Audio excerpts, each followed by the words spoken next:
चौधरी मंजूर साहब हमारे साथ मौजूद है। अस्सलाम वालेकुम चौधरी साहब, बहुत शुक्रिया प्रोग्राम में वक्त देने के लिए।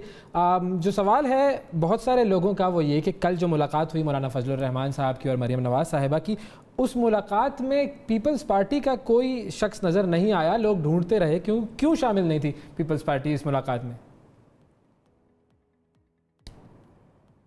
आपका ख्याल है कि हर मुलाकात में तमाम जमातों को होना चाहिए, या तो फिर एजेंडा ऐसा होगा कि जिसके अंदर पीपल्स जो पार्टी हैं वो मिलेंगी। जब मौलाना साहब कराची गए थे तो तब नून लीग का नहीं था। ये आपसी मुलाकातें भी होंगी और इज्तिमाई मुलाकातें भी होंगी। क्यों सारा मीडिया खुर्दबीन लगाकर सिर्फ इख्तलाफ ढूंढ रहा है, इत्तेफाक क्यों नहीं ढूंढ रहा?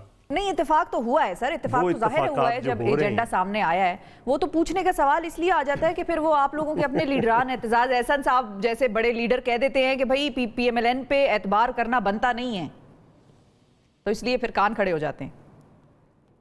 नहीं, वो उनका पर्सनल ख्याल है, वो कोई आज से नहीं, इत्तेहाद बनने के बाद से नहीं वो कह रहे हैं, वो पहले से कह रहे हैं। उनका अपना एक नुक्ता नज़र है, वो पार्टी के किसी ओहदे पे मेन स्ट्रीम पे नहीं है। लेकिन ये कि बहुत सारे लोग जो हैं वो इस बात का भी ये ख्याल जाहिर कर रहे हैं कि काबिल एहतराम है लेकिन मोहतरम है जी। आप लोगों की कहीं ना कहीं कोई हुकूमत से कोई इसका मतलब है कि बैकडोर कोई चैनल डिस्कशन भी हुई है, इस हवाले से भी खबरें आ रही हैं। तो वो जिसकी मर्जी आप बैक चैनल करा दें, आप चैनल वाले हैं, जिसकी मर्जी बैक चैनल करा दें। सही। लेकिन अच्छा, फिर दूसरी तरफ एक और भी चीज़ हुई और वो ये हुई कि हुकूमत की तरफ से ये कहा जा रहा है कि पीपल्स पार्टी का जो है वो स्टेट मुखालिफ बयानियाँ नहीं है, तो उन पे फालतू के जो जुमलेबाजियाँ हैं ना की जाएं हुकूमती रहनुमाओं की जानिब से। तो वो भी फिर एक ये तासुर मिल रहा है कि शायद आप लोगों की उस तरफ कुछ सेटलमेंट हो रही है। नहीं, दरअसल देखिए, वो हुकूमत तो कोशिश करेगी कि अब इसमें रखना डाले, इसमें वो कहे कि फ़लाँ पार्टी का बयानिया लदा। बयानिया वही है जो 25 पॉइंट एग्री हुए हैं, वो बयानिया है। आगे उसकी मुख्तलिफ वजाहतें हैं, हर पार्टी अपने अपने तौर पर अपने अपने अंदाज में बात करती है। हम तो जब से ज़ियाउल हक ने आइन तोड़ा था तब से लेकर आज तक यही कह रहे हैं कि आइन एक मुतफ़िका डॉक्यूमेंट था जिसको तोड़ दिया गया, जिसके अंदर बहुत सारा ऐसी चीज़ें डाली गई जिन्होंने उसको ख़राब किया।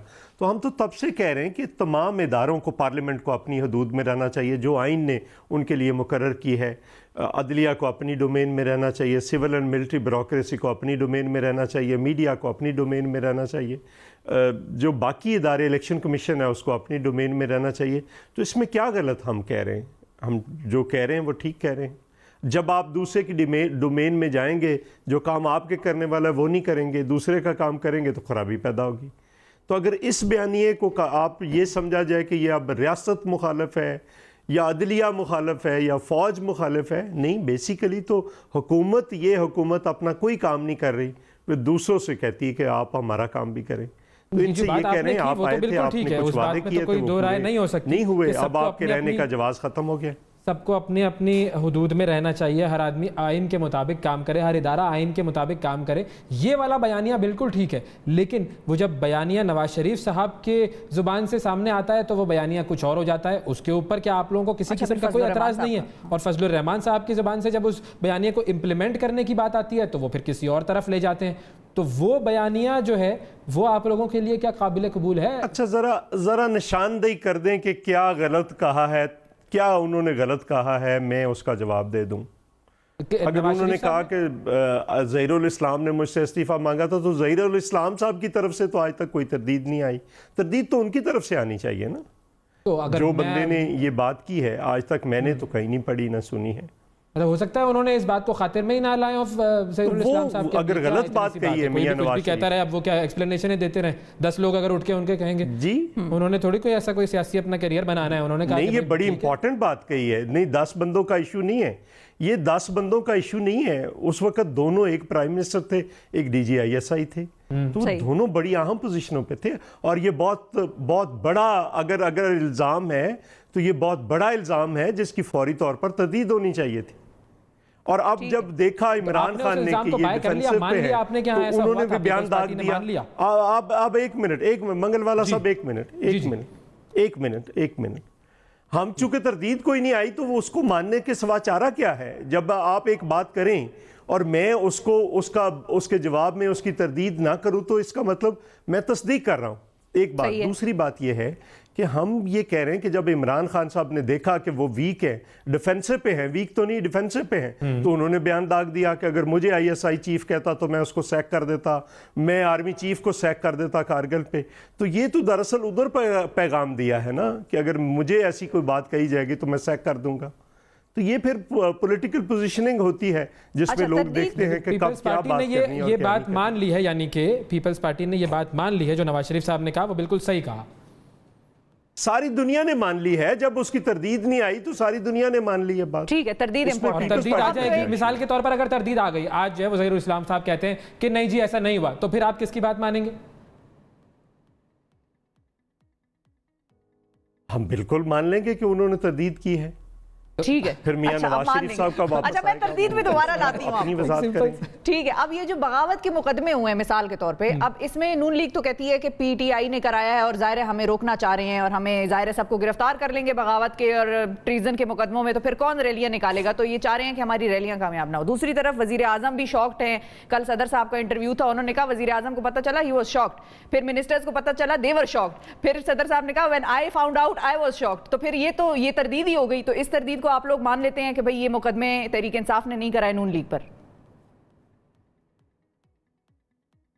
थाने में किसी बकरी चोरी का मुकदमा करवाना होना तो उसके लिए 100 जतन करने पड़ते हैं सर, हो भी जाते हैं कहीं कहीं FIR, और वो बंदा जो है वो PTI का बात सुन ले ना, बात सुन ले, PTI का जो है, हाँ वो भी होती हैं, PTI का झूठी FIR है और वो भी बगावत की, वो कौन दे सकता है? किसी पुलिस वाले की जरूरत है किसी CCPO की या किसी SP की कि किसी साबक प्राइम मिनिस्टर, 3 साबक जर्नलों, सिटिंग वज़ीर आज़म आज़ाद कश्मीर के ख़िलाफ़, साबक स्पीकर के ख़िलाफ़, साबक वज़राए आज़मों के ख़िलाफ़ वो FIR दे? किस में ज़रूरत है? ये तो बिल्कुल एक अपने आप को धोखा देने वाली बात है। और वो भी बंदा जो PTI का इलेक्शन लड़ा हो वहाँ से और उसकी सबके साथ तस्वीर हो। नहीं, लेकिन उनको तो नुकसान हो रहा है और खुद क्रिमिनल रिकॉर्ड रखता हो, इक़दाम कत्ल और असला और सारा। लेकिन PTI को इसका नुकसान क्या नुकसान हो रहा है? उन्होंने डराने की कोशिश की है, कोई नहीं डरा।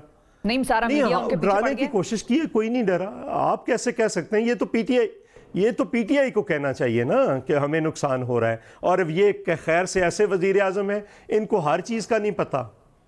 इसको चीनी की कीमत बढ़ जाती है, नहीं पता। चीनी में फ्रॉड कर लेते हैं इनके अपने साथी, नहीं पता। गैस की कीमत बढ़ जाती है, नहीं पता। इनको दवाइयों की कीमतें बढ़ जाती हैं, TV से पता चलता है। इनको हर चीज़ का बाद में पता। ये कर रहे हैं, हुकूमत कर रहे हैं, क्या कर रहे हैं? ज़रा लोगों से पूछकर तो देखिए हालत क्या है। ये यहाँ पे आपने इस्लामाबाद में मुजाहरा नहीं देखा परसों? कितने लोग थे? वो कोई PDM लेकर आई थी। मैं जो कह रहा था कि खुद रॉ तरीके से मूवमेंट्स बाहर आएंगी, आपके प्रोग्राम में कहा था, अगर सियासी क़यादतों ने अपना रोल ना अदा किया, वो शुरू हो गया। तो ये तो इस तरह के तो मुजाहरे होते रहते हैं और माजी में भी होते रहे हैं, हर जगह पर होते रहे हैं। कभी सिंध में हम देखते हैं टीचर्स मुजाहरे कर रहे होते हैं हुकूमत के खिलाफ, कभी हम पंजाब में देखते हैं कि डॉक्टर्स कर रहे होते हैं। तो ये तो सारी चीज़ें चलती ही रहती हैं और माजी, करीब माजी भाई दोनों में चलती रही हैं। मैंने इतना